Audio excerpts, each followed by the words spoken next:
कोई चलता पद चिन्हों पर कोई पद चिन्ह बनाता है वही सूरमा इस जग में दुनिया में पूजा जाता है। जय श्री कृष्ण मित्रों, आज मैं आपको एक ऐसे महामानव, एक ऐसे सामाजिक कार्यकर्ता के जीवन से अवगत कराऊंगा जिन्होंने बहुत कम समय में अपनी एक अलग पहचान बनाई। नाम था शहीद गोपाल जी फोगावट।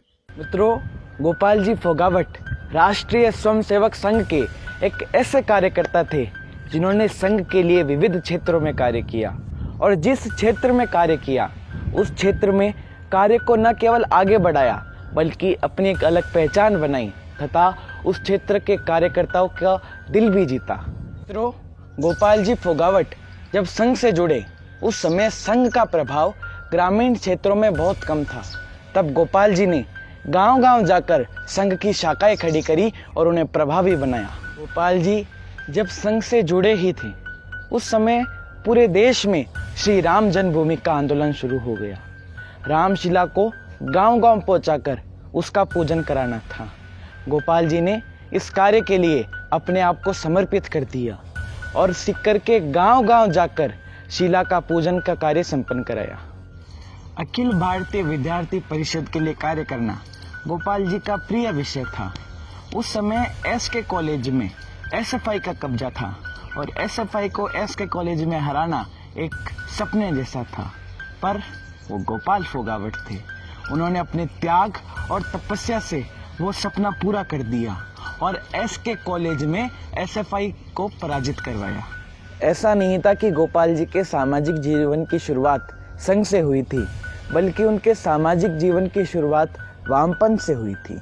उस समय एक माहौल था कि ग्रामीण क्षेत्र से आने वाले विद्यार्थियों पर एसएफआई का कब्जा था और गोपाल जी भी ग्रामीण क्षेत्र से आते थे, इसलिए उनका पहला परिचय वामपंथ से हुआ। उन्होंने वामपंथियों के क्रांतिकारी भाषण सुने, उन्होंने वामपंथियों की कार्य प्रणाली को देखा, परंतु वे वामपंथियों से ज्यादा प्रभावित नहीं हुए, बल्कि गोपाल जी बहुत जल्द समझ चुके थे कि ये वामपंथी किसानों के हितैषी नहीं बल्कि किसानों को आग में झोंकने का कार्य कर रहे हैं।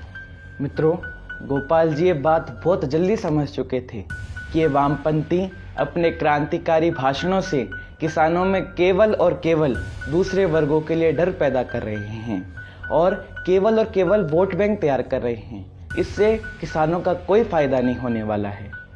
मित्रों, उस समय सीकर एजुकेशन हब नहीं बल्कि वामपंथी हब था।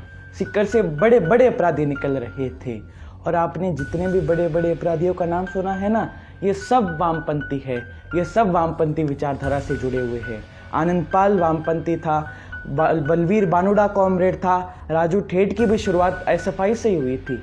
यानी जितने भी बड़े बड़े आतंकवादी, जितने भी बड़े बड़े अपराधी हैं, ये सब वामपंथी है, ये सब वामपंथी विचारधारा से जुड़े हुए हैं। और जब किसानों के छात्र, किसानों के बच्चे कॉलेज में पढ़ने के लिए जाया करते थे, तब वामपंथियों के क्रांतिकारी भाषणों को सुनकर इनमें जोश आ जाता था और ये दूसरे छात्र संगठनों से मारपीट करते थे और मारपीट करते करते ये अपराध की दुनिया में बढ़ते चले गए। मित्रों, रोहिताश बिडोली एक छात्र था। रोहिताश बिडोली एक बहुत ही मेधावी छात्र था। सब ये सोच रहे थे कि ये बड़ा होकर आईएएस बनेगा, लेकिन रोहिताश एसएफआई वामपंथियों के चंगुल में फंस गया और एक हिस्ट्री शीटर बन गया। सब गतिविधियों को देखकर गोपाल जी को बहुत पीड़ा होती थी और उन्होंने ये संकल्प लिया कि वह सीकर से वामपंथियों को नष्ट कर देंगे, वामपंथी विचारधारा को नष्ट कर देंगे ताकि किसानों के बच्चों का जीवन सुरक्षित रहे। मित्रों, ये था गोपाल जी के जीवन का पहला भाग। दूसरा भाग लेकर हम जल्द हाजिर होंगे। जय श्री कृष्ण।